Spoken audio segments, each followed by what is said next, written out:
आ जाऊँ, लेकिन आप लोगों से क्षमा चाहूँगा कि मैं अपने कार्यक्रम में 3:30 बजे आया। उसकी वजह हमारी मीटिंग वहाँ 3 बजे तक थी।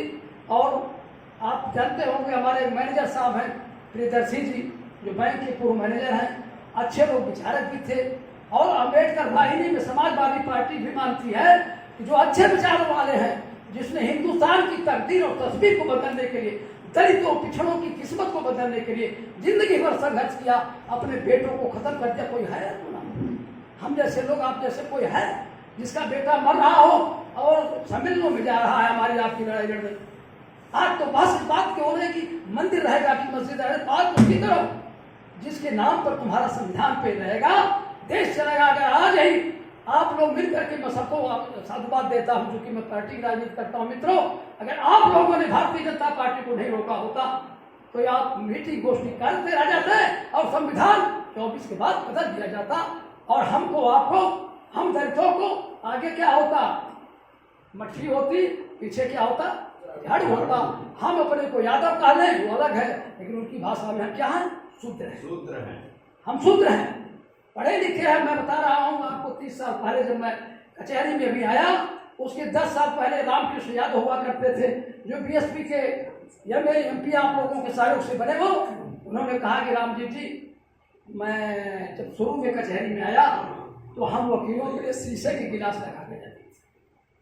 मतलब उसमें यादव नहीं था, मुसलमान नहीं था, वो पिछड़ी जातियों दलितों के लिए शीशे की गिलास रखी जाती छोटी दीवानी कचहरी में, कि कोई व्यक्ति जाएगा तो शीशे के गिलास में अभी भी पानी पिएगा, बाबू साहब पंडित जी स्टील के गिलास में पानी पिएंगे। हमने पूछा कि MP साहब वो कैसे खत्म हुआ? उन्होंने कहा कि जब आपकी संख्या दीवानी कचहरी में, आज गिन लीजिएगा, मैं कह के जा रहा हूँ, आपकी दीवानी कचहरी में सबसे ज्यादा संख्या 550 केवल यादव हैं, और दलित पिछड़े जोड़ लें तो आप 900 हो गए हम। आज वो शीशे के गिलास स्वतः खत्म हो गए मित्रों। व्यक्ति को बदलने का काम तो सामान्य बात है। जब आप व्यवस्था बदलना शुरू कर देंगे, जब व्यवस्था बदल जाएगी, आप शिक्षित हो जाएंगे, तो ये छोटी मोटी बातें अपने आप खत्म हो जाएगी। इसकी बात क्या करते हैं? जब समुद्र, अपने को समुद्र बना लोगे तो नदियां खुद आके निकलेगी। ऐसा है कि अभी आपने देखा, आज ये कहने का मौका शायद हम लोग को नहीं मिलता। आज हम गौतम साहब यहाँ बैठते नहीं, शायद अगर संविधान बदल दिया गया होता तो शायद रामजीत यादव वकील यहाँ आके आपके बीच में कहने का मौका नहीं दे पाते। मंगेश यादव का प्रकरण सुना होगा आपने। अभी हमारे यहाँ तरवा में, देखिए हम थोड़ा बात धरा नहीं करते हैं, हम एक तो पेशे से होता है, हमसे भी अभी चले गए, हमारे महाराज साहब तो हमारे बहुत खास हैं, और यादव महासभा का हमारे महासचिव रहे हैं। तो इसलिए मैं इनसे कहा कि ये यादव महासभा की मीटिंग नहीं है, और उनसे कहा कि ये क्या मुसलमान महासभा की मीटिंग नहीं है, ये गोष्ठी चल रही है, और गोष्ठी की कुछ अपने अनुशासन नियम हुआ करते हैं। हम बोल रहे हैं, हम करते हुआ हम गलत, अच्छा मान लीजिए हम बोल रहे हैं, हम वकील हैं, और मैं आपको बता दूं कि मैं अब थोड़ा सा मैं उस बीच आ जाऊँ, बात खत्म करता हूँ। अब मैं उस महापुरुषों के विषय में आता हूँ जो रामा साहब पेरियार जी की और माननीय पूर्व मंत्री दलसिंगार यादव जी। पूर्व मंत्री दलसिंगार यादव जी जब वहाँ थे तो मैं उस वक्त लखनऊ विश्वविद्यालय में हबीबुल्लाह हॉस्टल में रहता था 67 में, और हमारे आदरणीय हवलदार यादव जी वहाँ रहते थे हम लोग। और ये मंत्री जी जो थे बेचारे, जिनकी आज पुण्यतिथि मनाई जा रही है, इनको मैं दिल से श्रद्धा सुमन अर्पित करता हूँ कि एक कई बार की मेरी मुलाकात इनसे हुई, और इनको खाली तरह पता लग गया था कि जब रामनेश यादव जी की सरकार थी, 12% का आरक्षण सवाल था, तो ये BA में पढ़ने वाला लड़का आजमगढ़ से आकर के 79-80 के दशक में ये जेल चला गया। मुझको इसलिए कहना पड़ रहा है, और 14 दिन तक जेल में रहने के बाद आरक्षण के खिलाफ मैं जब यूनिवर्सिटी में आया तो मेरे 4-6 लोग, जो मेरे बड़का प्रदेश का मैं महासचिव था, मुझसे कहा गया कि अब क्या करोगे। और हुआ केवल बात बता दूं कि जब ये समण के लड़के जा रहे थे, कह रहे थे, बुरा न मानिएगा उस बात को, मैं थोड़ा कह दे रहा हूँ कि रामनेश जाओ, आपने सुना होगा ये बात कि रामनेश जी आओ आजमगढ़ में भेड़ चलाओ, बकरी चलाओ। हमसे लोगों ने पूछा कि आप आजमगढ़ के हैं, कुछ दम दिलासा है? हमने कहा कल जैसे ये कह रहे हैं, विक्रम टेम्पू देखा होगा लखनऊ में आपने, ओवर ब्रिज के पास, हमने कहा ये कल हम लोगों का 8 लोग लगाएंगे, और ये लगाएंगे कि इसके समर्थन में उनके हम लोग जाएंगे।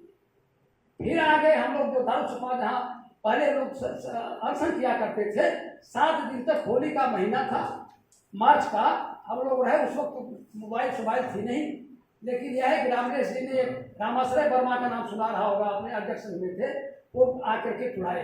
मेरे कहने का मतलब कुल लबालब इसलिए था कि किसी ने कहा बड़ा उससे कि अगर ये बहस हो जाती तो इस गोष्ठी की सार्थकता सिद्ध हो जाती। तो क्या सार्थकता सिद्ध हो जाती भाई? आप एक भी सवाल नहीं पूछ रहे हैं। तो आप मित्रों, सबसे बड़ी बात यह है कि हम लोग शिक्षित बने, संगठित बने और संघर्ष करें। और केवल हम अपनी बिरादरी को बिरादरी न माने, 85% को अपनी पूरी बिरादरी माने, और 85% के लोग, बाबा साहब ने कहा था कि जब तुम शिक्षित हो जाओगे, शिक्षित हो जाओगे, संघर्ष करोगे तो सत्ता तुम्हारे पीछे पीछे हो जाएगी, तुम आगे आगे चलने लगोगे।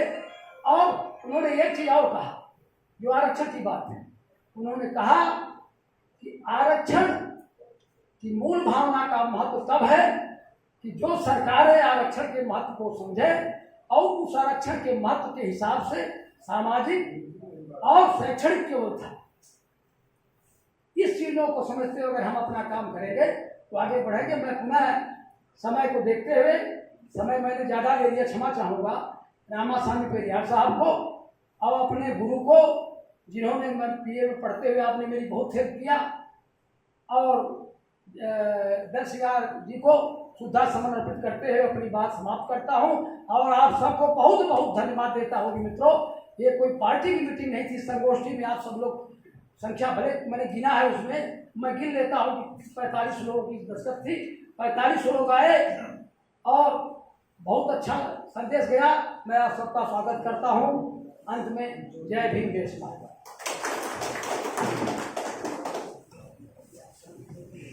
बहुत शानदार शब्दों में आपने अपनी बात रखी। समय अपने खत्म होने की कगार पर है। हमारे एक वक्ता हैं, हम चाहते हैं जल्द से इस कार्यक्रम को अब खत्म